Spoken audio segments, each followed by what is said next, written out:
Mga kaguro, magluto tayo ngayon ng munggo. Ayan po, pinalambot na po natin yung munggo. At medyo kaunti na lang po yung sabaw. Pero, medyo malambot na po yung ating munggo mga kaguro. So, medyo patuyuin pa po natin ng kaunti.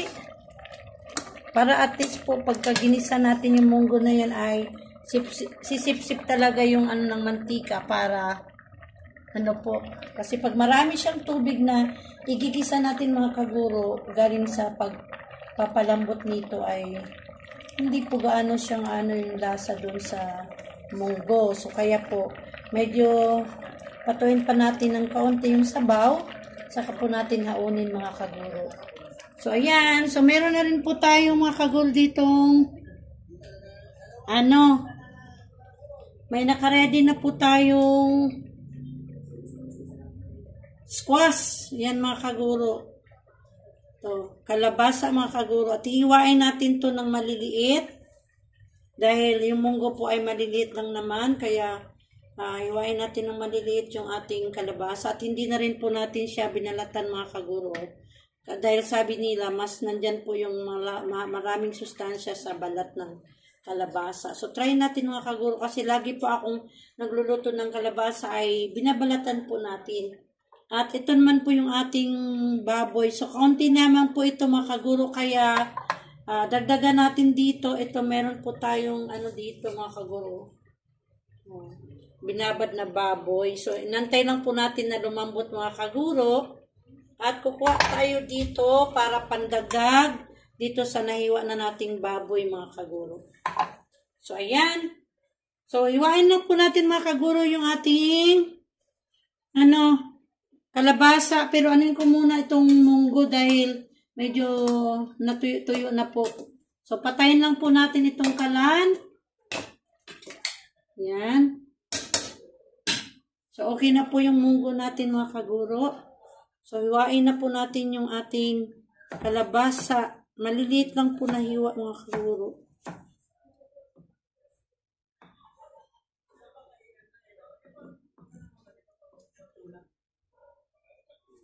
Ayan. So, mga ganito lang po kagiliit. Slice natin siya ng pahabang maninipis. Tapos, hatiin pa po natin mga kaguro. Kasi pagka natin, madudurog din naman po siya.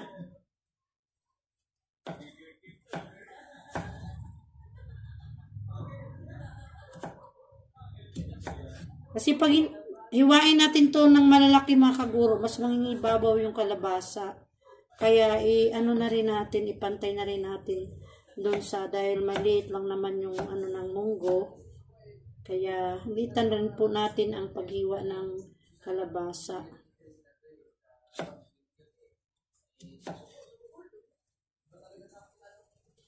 So, medyo naalala ko po parang may vlog na rin po ako na nagluluto ako nitong munggo na nilagyan ko po ng kalabasa. So, ito po ngayon mga kaguro. Pasensya na po kayo. Inuulit po natin sa pagluluto. Kasi po, syempre po, pabalik-balik na lang po sa kakaisip po araw-araw sa kung ano ang uulamin ng ating pamilya mga kaguro. So, syempre, yung mga ulam po ay pabalik-balik na lang po nating niluluto mga kaguro.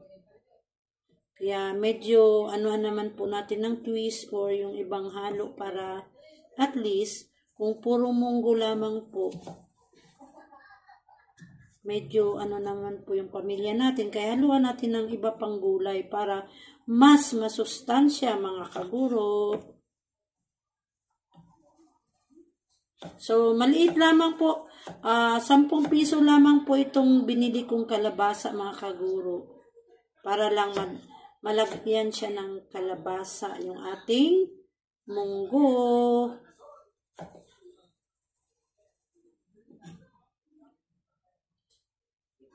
Masarap din kaya ito mga kaguro, yung munggo, lagyan natin ng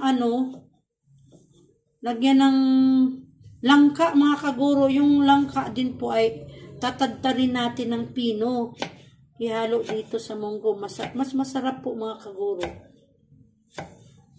Matagal na po akong nag-isip na ganun ang lulutuin mga kaguro. Hindi ko matuloy-tuloy.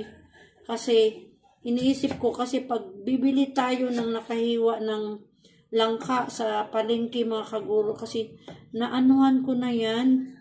Nasubukan ko nang bumili ng mga nakahiwa ng langka mga kaguro. Parang binabad nila ng iba ang lasa kasi kahit ilang beses mo pahugasan mga kaguro, ewan ko kung anong binabad nila.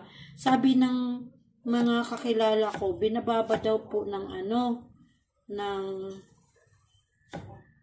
ba yun, tawas. Hindi ko lang alam kung totoo po ba yun.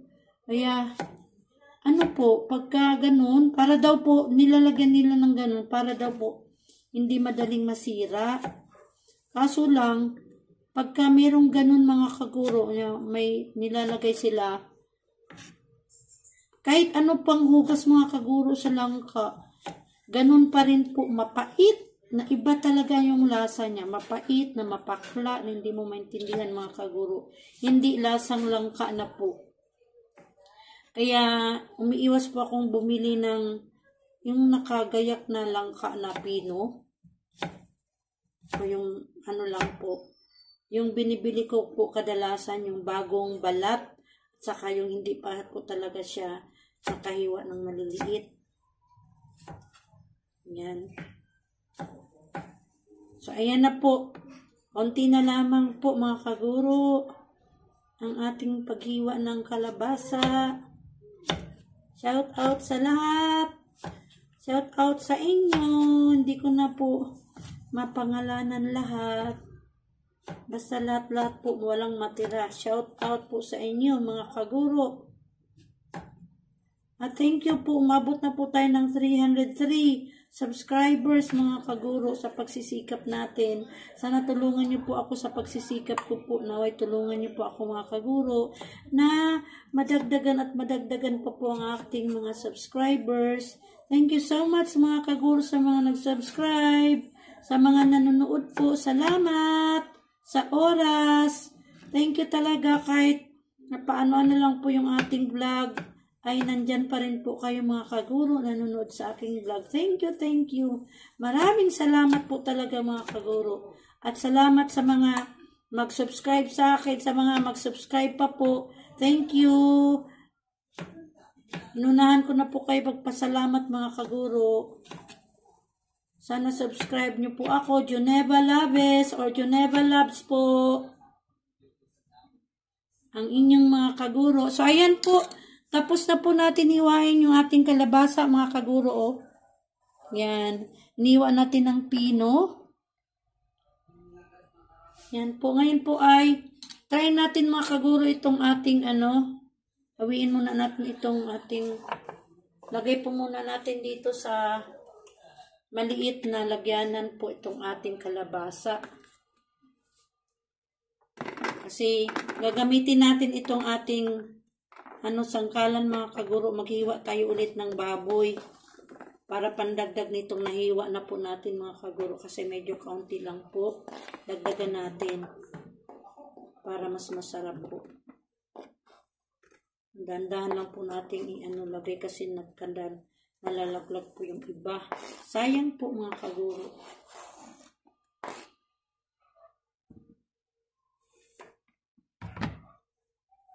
Yan. So, nailagay na po natin dito mga kaguro. Lagay natin dyan. At tingnan natin dito yung ating baboy kung malambot na ba. May malambot po, may matigas po, pero pwede na nga paghiwalayin yung iba. So, kuha lang po tayo dito. Yung matigas, hindi na po natin anuhin. Yung malambot na lang po, kukuha tayo ng kaunti para pandagdag sa ating baboy. So, puputulin lang, anuhin lang po natin siya mga kaguro. Ito. Ano po kasi ito mga kaguro yung liempo. Liempo po ito mga kaguro. Ito po talaga, laman. Ito liempo po itong binabad ko. So, kukuha po tayo dito para madagdagan yung ating baboy. Medyo matigas pa po siyang hiwalayin. Putulin na lang po natin mga kaguro yung yung matigas na hindi pa po maano. Iwanan natin, balik natin sa ref. Yan, ito na po mga kaguro. Dagdag natin baboy. Dagdagan pa po natin. Parang tayo dito ng kaunti. Medyo may ano po siya mga kaguro eh. May buto kasi nga liempo may kasamang konting buto. So dito tayo banda kukuha kasi medyo hindi siya mabuto dito banda. Ito pong part na to ang kunin natin.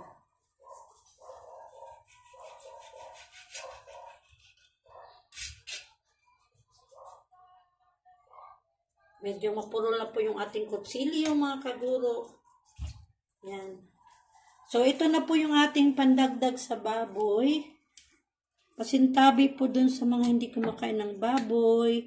Naunawaan ko po kayo. At, siyempre naman po, karapatan niyo po yun.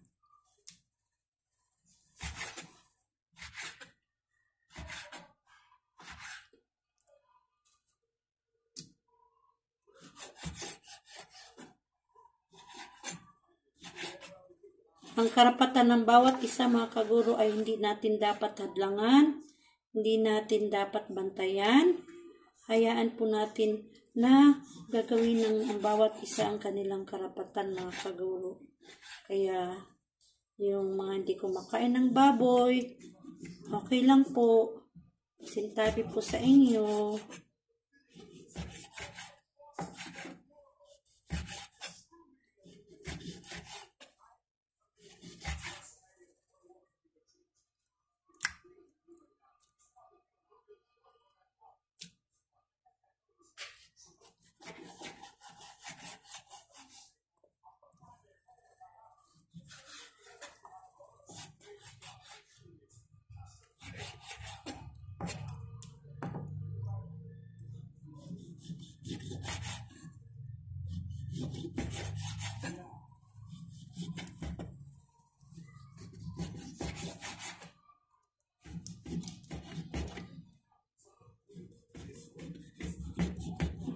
Medyo matigas po.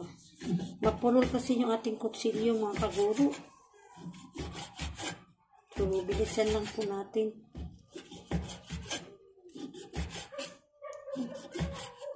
Medyo marami na rin po ito pag mahiwa natin lahat mga kaguro. Medyo marami na rin yung ating baboy na ilalagay sa munggo. Meron din po tayong syempre hindi mawala po yung ating chicharon. Yung dalawang balot po mga kaguro na tigwa 1/4 na munggo, yung dalawang balot, isa't kalahati lang po ang hinalo ko, pinalambot kong munggo. Kasi marami po kasi pag dalawang balot mga kaguro, maraming sobra, hindi na uubos. Kahit bibigyan pa po natin si ate. Naghugas na po ako mga kaguro sa baboy. Pero hugas na po ito nung nilagay sa ref mga kaguro, kaya dalawang beses lang po natin hugasan.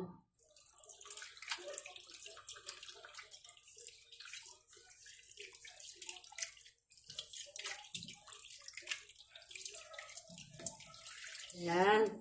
So, tapos na po natin sa hugasan ng dalawang beses. Yan, patuluin lang po natin. Okay na. So, ngayon po ay mag-ready lang po tayo. Okay na po yung itong baboy, marami na rin po, oh. So, mag-ready lang po ako mga kaguro ng ating, ihanda ko lang po mga kaguro yung sibuyas, kamatis, at saka bawang po, kukuha pa lang po ako sa ref. So, balik pa ako mga kaguro! Last na lang po itong ating kamatis mga kaguro, kasi pag nagluto ako ng, munggo mga kaguro, nilalagyan ko talaga ng kamatis. Ayan, isa na lang, last na lang po sa ref. So, ito po, lalagay natin 3 sibuyas. Ito po, medyo na siya. Pero kunin natin yung pwede pa. So, bali, 4 po at yung gagamitin natin sibuyas, pero itong isa po ay konti. Ay, parang sira na rin po. Tapon na lang natin. Ito. So, ito po, 3 sibuyas, 1 puti at 2 pula. Ito naman po ay 4 na butil na bawang, mga kaguro. So, ano na po natin? Handa na po natin, mga kaguro. So, balatan lang po natin ang ating sibuyas.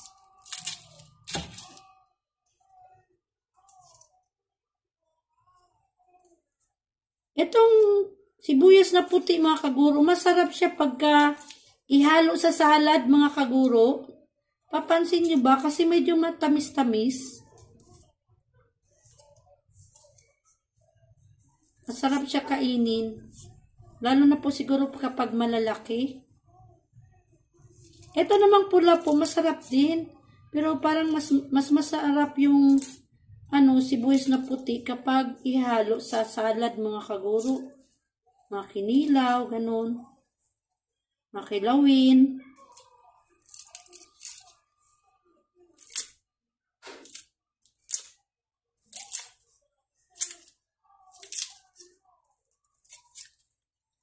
Ayan, nabalatan na po natin. Ngayon ay hugasan natin, mga kaguro, ang ating sibuyas. Ayan, madumi po yung ating maraming nalaglag na mga dito sa lababo. Ayan. Ito din po yung ating kamatis. Hugasan din po natin, mga kaguro. Ayan. So, diktikin na po natin, mga kaguro, yung ating bawang.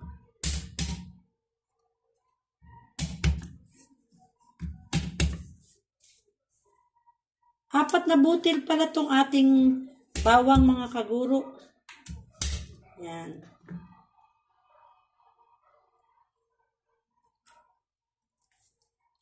Yung iba, mga kaguro, pag maglagay ng bawang, binabalatan lang nila, hindi nila dinidikdik. Tapos sa kahiwain, ako po kasi, yung iba din po, ganito kagaya sa akin na pinupukpuk muna. Inaano po muna siya sa kahiwain.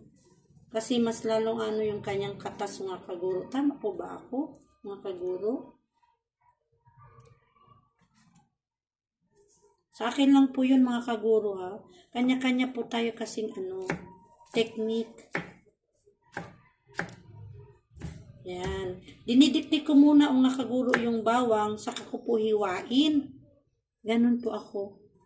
So, ayan, hiwa na po yung ating bawang. Ngayon yung ating kamatis naman, mga kaguro. Itong klaseng kamatis na to, mga kaguro, masarap din siya, kakainin lang. Malutong.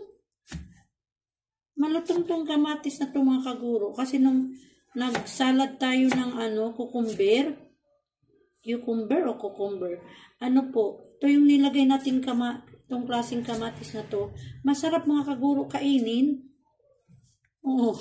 Kasabay nitong ninalo din natin puting sibuyas. Yan. Naghiwa na po tayo ng ating sibuyas, mga kaguro. Yan.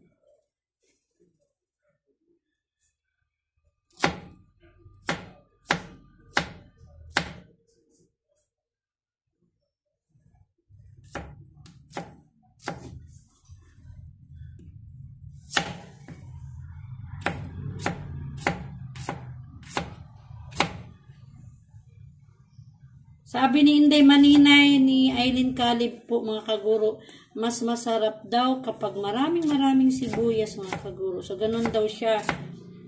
Dinamihan niya lagi ng maraming sibuyas paglagay kasi mas masarap po pag marami daw sibuyas yung niluluto. Kaya ito po. Pero hindi naman po talaga marami itong nilagay ko. 3 lang po na medium size. So, ayan po, ready na po ang ating sibuyas, kamatis, at saka bawang, mga kaguro. So, ayan, ito naman po yung ating baboy na kasama sa binabad po. Balik natin sa ref. Buhos lang po natin yung tubig. So, lagay natin siya ulit sa lagyanan, mga kaguro. Lagay natin siya. Ay, hindi kasya. So, kuha lang po tayo dito ng lagyanan. Lagay natin dito ulit, mga kaguro, yung kasamang baboy na binabad. Kasi, hindi naman naubos ito po. Ayan po. Lagay natin ulit sa ref. Saglit naman po, mga kaguro, ha.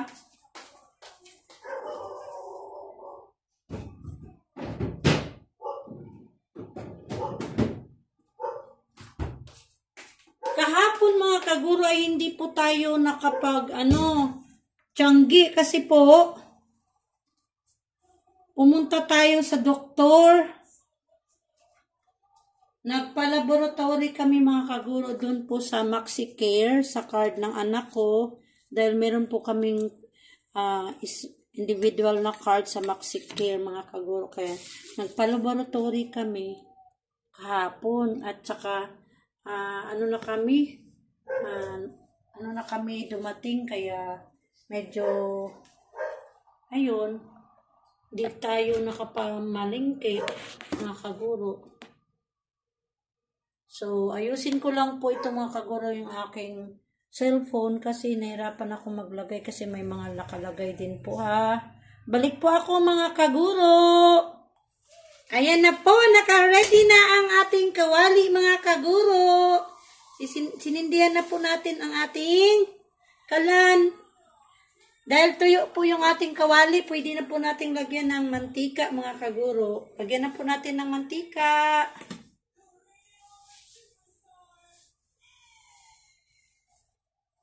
Yan.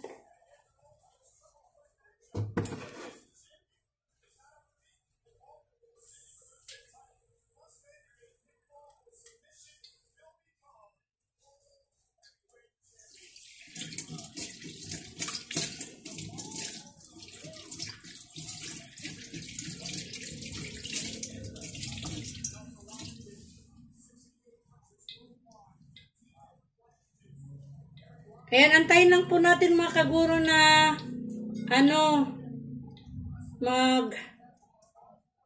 init yung ating mantika. So, habang nag-antay tayo, mga kaguro, may sasabihin lang po ako sa inyo, mga kaguro, tungkol sa ating health. Nabanggit ko po sa inyo kahapon po, pumunta kami ng laboratory sa MaxiCare para mapalab ng aming, ng dugo namin. At saka ng aming urine, mga kaguro. Yung result po doon sa ating, nabasa ko lang po, pero hindi pa po na sa doktor. Tiningnan ko lang po sa reference, based sa reference po, sa normal.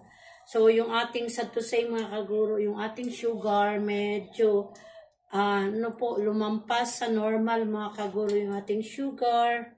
Tapos, ganon din po yung uric acid natin, mga kaguro, lumampas sa normal po, mga kaguro. Pero hindi naman po siya talagang mataas. So, kailangan lang po siguro na mag-adjust tayo sa mga maalat, mga kaguro, mga matatabang pagkain, mga mantikang pagkain. Pero kaso lang nga po, mga kaguro, diba? Yung ating kasama sa bahay ay, kung gusto nating magluto ng mga gulay-gulay, ng isda po, mga kaguro, ating kasama ay hindi po kumakain. Kaya, yan, tayo magluto ng mamantika, mga kaguro, mga karne. So, ayun, so, kailangan na po mag-ingat lang po tayo, mga kaguro. So, adjust na po sa pagkain ng mga carbohydrates at saka yung mga matatamis, mga kaguro, na pagkain dahil lumampas sa normal ang ating sugar. So, ayun lang po. Yung iba naman po, ay okay naman po. Yung sa ating urine naman po, hindi ko po alam kung ano doon. Kasi wala naman po siyang doon wala nga siyang reference na pagbasihan, mga kaguro. Hindi ko alam kung ano yun. So, malalaman natin kasi yung doktor po, mga kaguro, sa MaxiCare ay tatawagan po kami isa-isa. Tawa po ako at kakausapin, mga kaguro, tungkol dun sa result ng ating blood chemistry at saka yung ating urine, mga kaguro. So, ayan. Pagka nagkaedad na po talaga tayo, mga kaguro, ay kailangan natin mag-ingat. Yung sa asawa ko rin po ay medyo mataas po yung kanyang sugar, pero kailangan kontrol-kontrol lamang po sa mga pagkain na siyang dahilan ng nakakataas ng sugar, mga kaguro. Control talaga, o bawal na po talaga, hindi na po talaga kakain ng matatamis, mga kaguro. Kahit sabihin pa po siguro, mga kaguro, na hindi gaano matamis, basta may sugar, mga kaguro, iwas na lang siguro. Lalong-lalo na po sa aking asawa. So, ayan.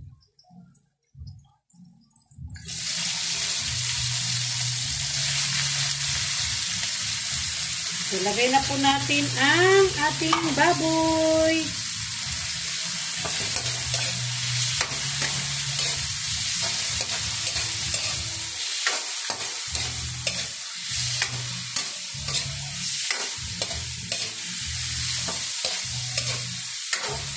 May lahi po kasi kami, mga kaguro. Ang aking mother ay diabetic. Lahing diabetic po. Mga diabetic po yung mga kapatid ng aking mother. Pati yung aking mother ay diabetic din po yun nung nawala sa mundo, mga kaguro. Nung namatay po siya. Tapos po siya sa diabetes. Tapos, yung side naman sa aking asawa naman po, yung kanyang mother din po ang may diabetes. Kaya siguro na din po inheritance. Pero kahit po meron tayong ganun, mag-ingat lang po talaga tayo sa mga pagkain-kain, mga kaguro.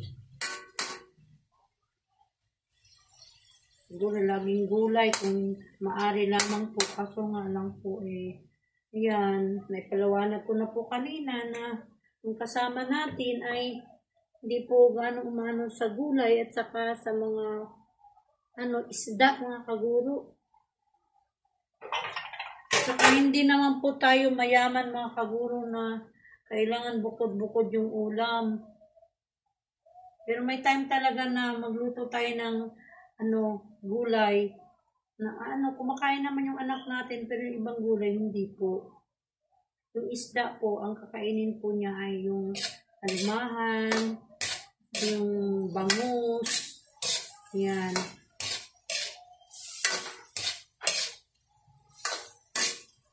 Tilapia po, mga kaguro, kumakain din po siya ng prito, yung prito pong tilapia, at saka pagka sweet and sour, mga kaguro.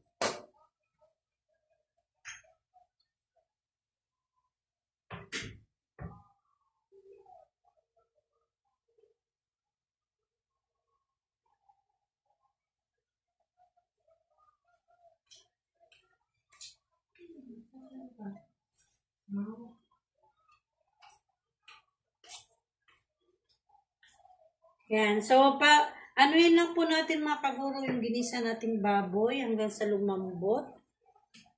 Meron po ako dito, mga kaguro.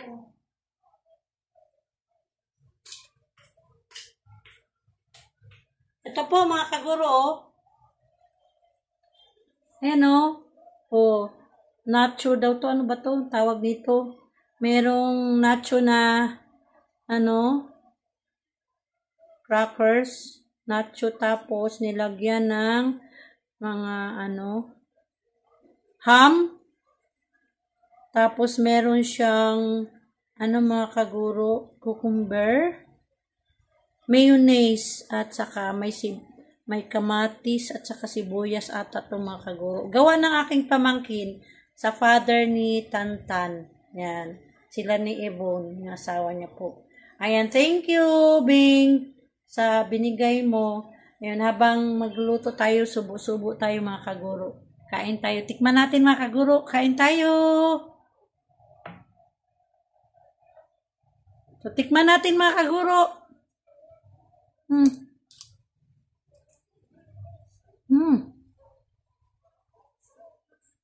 Masarap. Masarap para, mga kaguro. At least, not so chichirya sa, mga kaguro, pero hinaluan ng naman po, yung ham, karne. Saka meron naman po siyang gulay na cucumber, mga kaguro. Sarap kain, mga kaguro. Ayan. Paluin natin, mga kaguro, yung ating baboy kasi medyo tumuyo na po siya.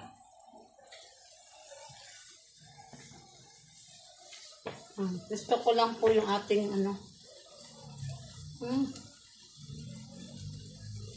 hot. Tumatagilid, mga kaguro. Yan. Ayan na po. Luin natin. Ay! Naku, mga kaguro. Natumba yung ating cellphone. Saglit lamang po, ha. Ayan. Pinalabas po talaga natin yung mantika, mga kaguro. Ayan. Pinaano natin. Ayan. Lumabas na yung kanyang mantika kasi mas masarap po, mga kaguro. So, lagay na po natin yung igisa na po natin yung ating kalabasa. Saglit lamang po natin igisa. Lagay na po natin ang kalabasa.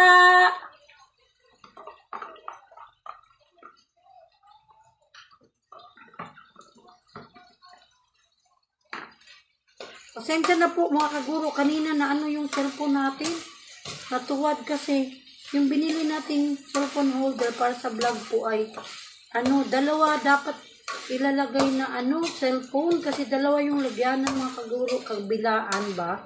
Tapos may ring siya na ilaw sa itaas. Hindi natin nagagamit yung ilaw kasi wala naman po tayong saksakan dito sa kusina. Malayo po. Kaya ang ginawa ko po, nilagyan ko lang ng yung cellphone na hindi na nagagamit, mga kaguro, sa kabila. Kanina medyo hindi siya nabalansi kaya natumba, mga kaguro. Pasensya na po, mga kaguro, ha. Sorry talaga.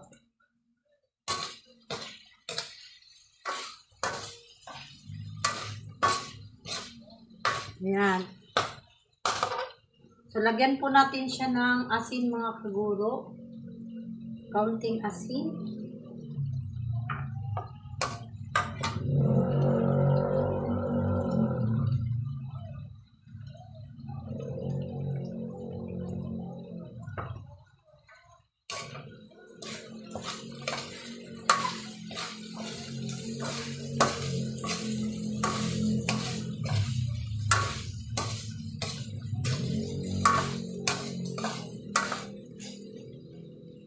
Tapos, lang natin yung dumikit.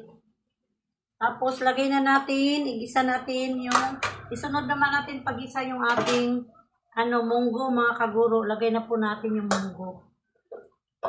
So, sapinan lang po natin, ha, dito ng sapin para lapit natin yung ating munggo. Hawiin lang po natin ito para